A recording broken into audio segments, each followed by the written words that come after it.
Hi, my name is Brenda Hirschner. Welcome to FF102, Why Community Building, Why Now? And this is Part 1.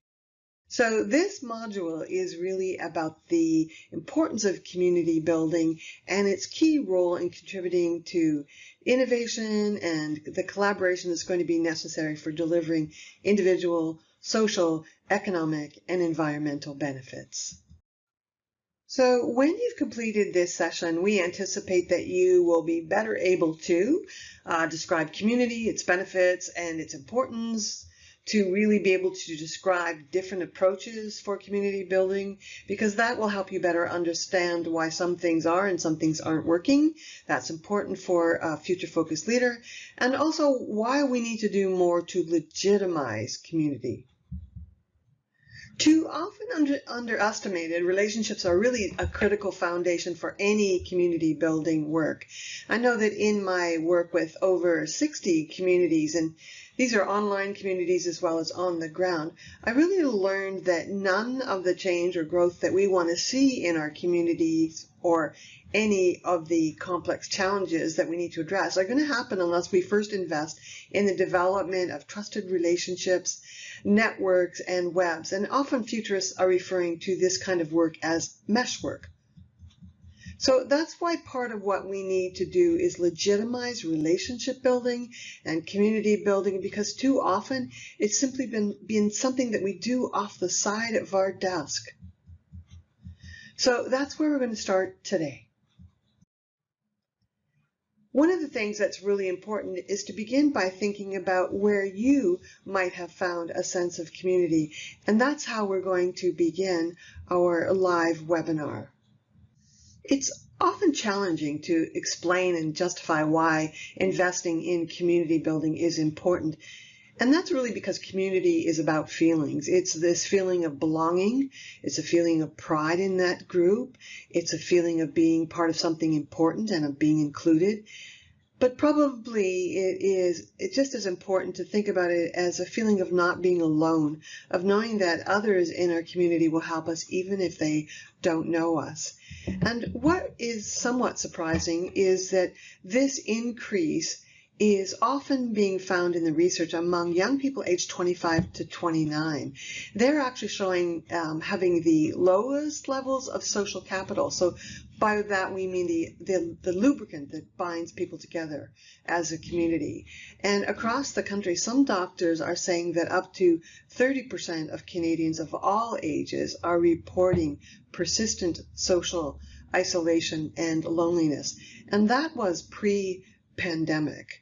So it is really showing that it is a public health concern. It makes us feel depressed and anxious. It increases our risk of cardiovascular disease and Alzheimer's, and can even shorten our life expectancy. So how do we describe what it is we're trying to achieve when we talk about community? And this definition actually really describes it well. I think that it shows that it's a group of people, it's logically constructed, and it's people with a shared purpose and formation of trust. There's that word again, trust. A community is where we feel less alone, and it's okay to be who we actually are. So in many ways, what we're saying is that community is the opposite of loneliness. But it's become such a concern that Great Britain has actually established a Minister of Loneliness. And a recent article here in Canada asked the question, does Canada need a Minister of Loneliness? So studies are really continuing to show that social connections are linked to all kinds of negative health outcomes. And the Harvard Review states that the rampant rise in loneliness it really should be thought of as an epidemic. I also like this definition of community that describes it as a self-sustaining group of individuals who share a concern for each other, who will take action to actively support each other and take the knowledge and the encouragement they've received from their community out into the world. There are significant benefits of community beyond those related to health. And my guess is that you already know or have experienced these benefits, but we've included the list on on this slide and the next one, in the event you need to build a case for investing in community building. But this is really why community building and community development is becoming more important, because we understand that it brings all of these and more benefits. It's definitely a worthy investment. It's also important to consider the benefits of community for our citizens. And I know that this was definitely the case for me. It really did contribute to my individual growth because of the staff that I was working with who really understood its value.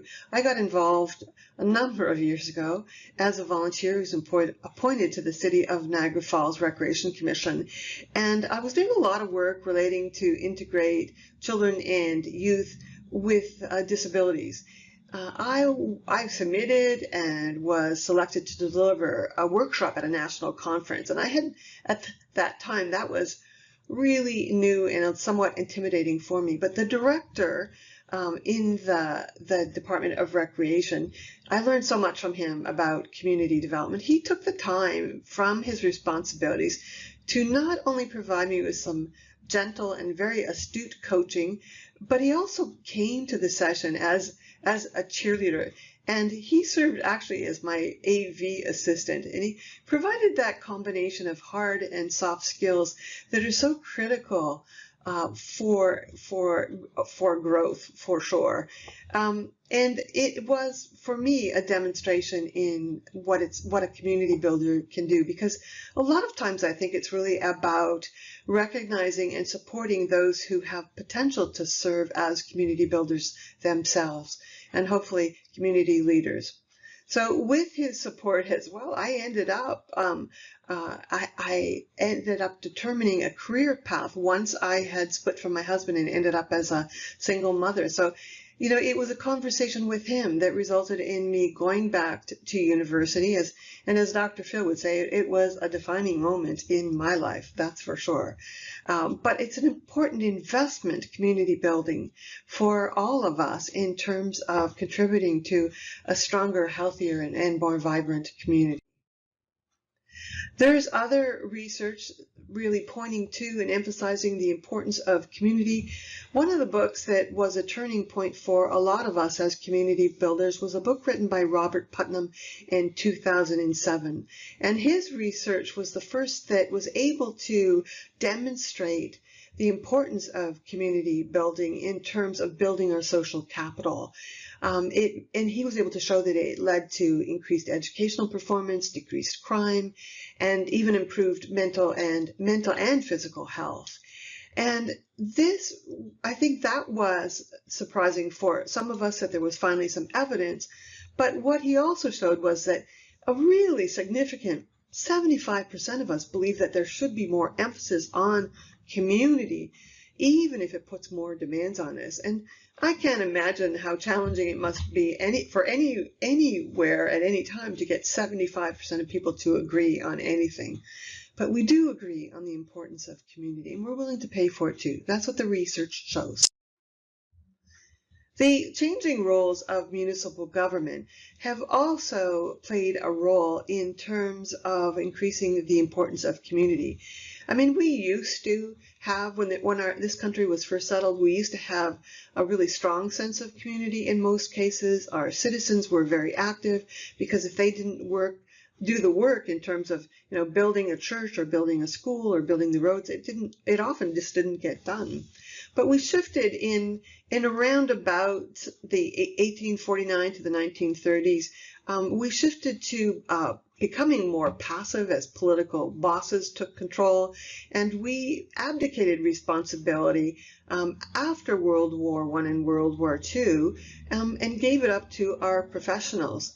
So we've landed today in a more vending machine kind of mentality that was much more customer oriented and reactive. And Ed Everett called it a vending machine approach, because it's like we pay our tax dollars and expect the services, and if we don't get what we think we should be getting, there's a lot of anger involved. We don't necessarily see ourselves as being a partner or being responsible, and that's what he meant by vending machine. Ideally, though, what we're trying to do is move to a future where community and citizens are partners.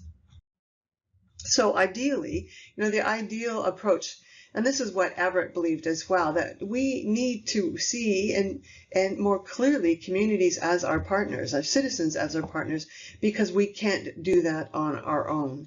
And if we do that, that will engage citizens in understanding that while they have rights, they also have responsibilities and can contribute and should contribute to the well-being of the entire community. So what is community building? Well, the way I see it, and this has been influenced by a lot of others, including such definitions as this one provided by Wikipedia, but I really do see community building as a process that recognizes that power is not the exclusive domain of its formal leaders, but it's increasingly more about the wisdom of its citizens and our willingness to lever their strengths. I also like this definition of community development, which is really much more of the process of ensuring and getting to community building. This one came from William and Flora Hewlett, and they said that community development emerges from a rich interaction among complementary approaches that actively and meaningfully engage the community and foster mutually supportive partnerships while focusing on a whole community perspective. Ultimately, what we're moving towards, and I love the way that John Hagel and John Seely Brown articulated this in their book called The Power of Pull, because they really ultimately see this as about shifting power, because it's really moving from the institutional mindset of the industrial era to one that is much more about individuals. And so it's really in their mind moving from the mindset where it was about having the right data and the right analysis, and instead moving more to individuals where it's about the heart set, connecting with others at a much deeper level, and the spirit set where we're cultivating shared passion, and specifically the passion of the explorer. And we're going to need those explorers if we're going to build the deep, enduring, and evolving human connection that we're going to need to ensure individual, community, environmental, and economic benefits.